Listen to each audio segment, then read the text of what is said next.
I'm with Jonathan Miles from Shevet Achim. Jonathan, what is Shevet Achim? So Shevet Achim is from Psalm 133. Behold how good and pleasant when brothers live together in unity.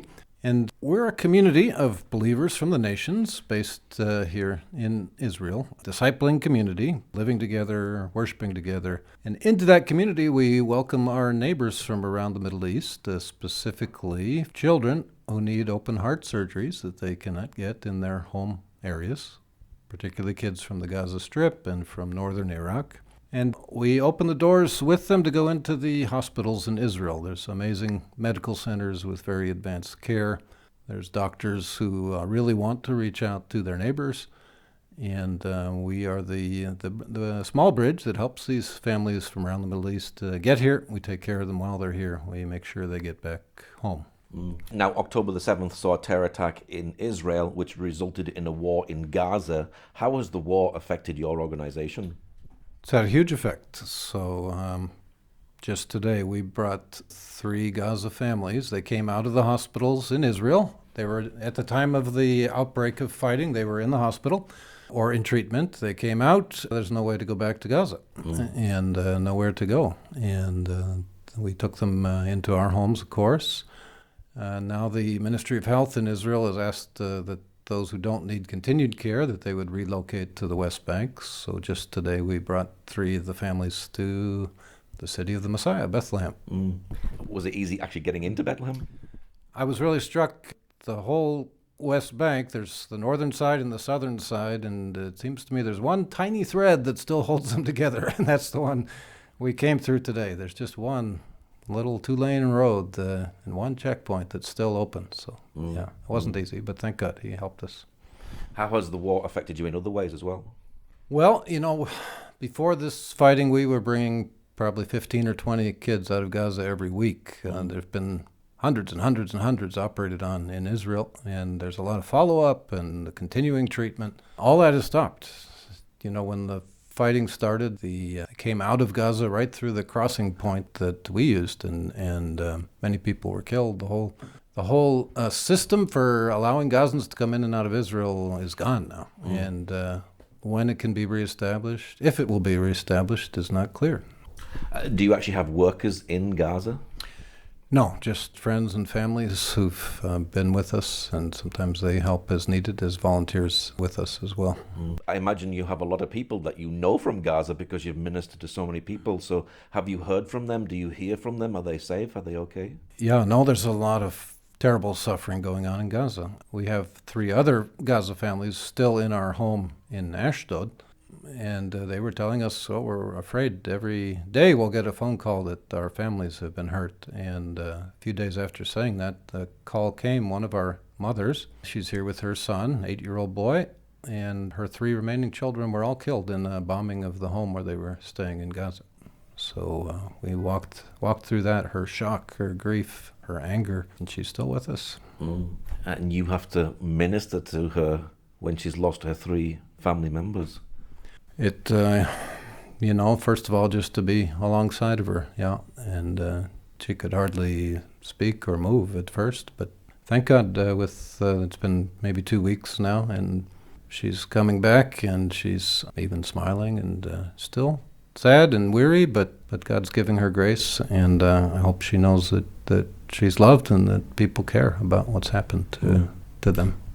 Did you have families that were due to leave Gaza to come out for treatment, but now they can't? Yeah, of course. That's a heartbreak, too. Okay, so many lives lost in this fighting. And every week in Gaza, several babies are born who need emergency heart surgeries, which is the area we focus on, and they won't live if they can't get out. Right now, they can't get out. So we also have kids dying in the Gaza Strip because they can't get access to advanced medical care right now. So you actually have children now that need desperate medical operations now? I know that they're there. I'm not, we've lost communication with the doctors. The medical system is hardly functioning there, so we're not getting the reports, but I know they're being born, so the Lord knows them. This war must be a real nightmare for you and your team. It's been for everybody. The people of Israel, the people of Gaza, they feel like this is a nightmare that they can't escape from. And for us, working in between, back and forth between these 2 people, and seeing the there's some hardening of hearts going on, actually, I'd have to say. And, we've been working for years to soften hearts and to develop love. And the doctors have been very good, and the people of Israel have been very open-hearted, but they're really struggling now to continue doing that. I've heard a number of times it verbalized, no, we can't do that anymore. We can't be good anymore. We've got to fight. So it's a real time of testing for them. Of course, for the people in Gaza, tremendous suffering. Regardless of what the cause of it is, it's going to be difficult for them to continue to see the Jewish people as those who care about them when there's been so many killed in Gaza. So it's a terrible test, and probably a great opportunity, because peace isn't going to come through human means, not even through medical care, not even through all the going back and forth that we've been doing for years. We're going to have to become more and more people of prayer and people of the good news, which says, this is only possible if we get new hearts from God. If we are born again and we know how much God has freely forgiven us, maybe there's a chance we can forgive those who've hurt us, but otherwise it's not going to happen. Before the war, was it easy getting children out of Gaza, and do you see it getting more difficulty in the future once the war has stopped? Yeah, we've been doing this 27, 28 years, and the unbroken policy of the Israeli military authorities has been a child whose life is in danger can come. So day or night, peace or war even, but this is a whole different magnitude now. And as I mentioned, the crossings are gone. There's been a shift in the government in Israel in the last year also, a little harder heart towards our neighbors. And connected with that, I've heard some voices say, and it's early to know what's going to happen, but I've heard some say, we're not going back to having any contact with Gaza. We're just going to seal the borders and that's it. And God forbid if that happens, because the people of Gaza need help. And they need the kind of help that only Israel is in a place to give them. Advanced medical care. The babies we reach, they're not going to live if they don't come into Israel. There's not time, and there's not a way, and there's not a sponsor to get them to Egypt or Jordan, and the medical care isn't of the same level there. So we really need to pray for restoration after all this is over. How long does it take from meeting a family to bringing them through into Israel for the operation? Typically, our particular role has been catching the kids who are life and death emergencies. So we'll get a report, and within 24 hours, we try to have them in an ICU ambulance on the way into Israel. Wow, it'd take 24 hours to get them from Gaza, from meeting them? I mean, from the first time we hear about them we got to get acceptance in Israel, then we have to find an escort and get permission from the army and get the ambulance lined up. So it usually takes at least 24 hours to get them out of Gaza. Do you have a relationship with hospitals in Gaza as well? Yeah, the doctors there have been very good. They're diagnosing very capably what's happening. They just don't have the resources to open little tiny hearts and fix them. So they've been excellent advocates for their patients. They want their kids to be treated. So. Why do you do what you do? It sounds very stressful at this time. It's a great question for every believer and follower of Messiah. Why do we do what we do? It's because he did what he did for us. He gave his life for us. He forgave us. And we all know how undeserving we are, how ungrateful, how unfaithful we are and still can be.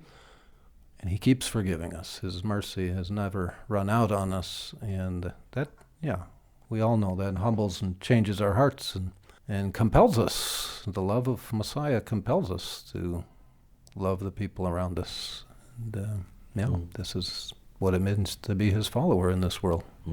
While the war is going on, are you going to be focusing a little bit more on other countries in the Middle East? For now, yes. We've had the two main channels have been Gaza kids and Iraqi kids, mostly from the Kurdish region in the north of Iraq, which includes Kurds and Yazidis and ancient Christian communities there. They also don't have advanced medical care in their area, and Israel's been very willing to. It's hard to get anyone in the world to take an Iraqi kid for treatment, but of all places, Israel's been very faithful about giving them visas, bringing them in, helping carry the costs. We contribute part of the costs, but the hospitals carry more than half the costs themselves in Israel. So again, let's pray that open heart continues into the future. How much did it cost for one of these operations? About $10,000 after the 50-60% discount from the hospitals. So, and in our countries in the West, it'd be easily 10, 20 times that much. So it's a good deal. It's a human life saved for $10,000. What's your prayer for Gaza at this moment? You know, in the end, we're going to look back and say, thank God for everything that happened. We needed even what's happening in these days. We needed to be shaken. We needed to be humbled. We needed to be woken up from great pain. God has the power to bring redemption. So, yeah, believing for redemption for Gaza and also for the people of Israel, that God's working to save these people who he loves. And what's your website for people who maybe would like to help give to save a child's life? So the name is Shevet Achim, and our website is just shevet.org, SHEVET.org. Okay, Jonathan, thank you very much. God bless you. Thank you.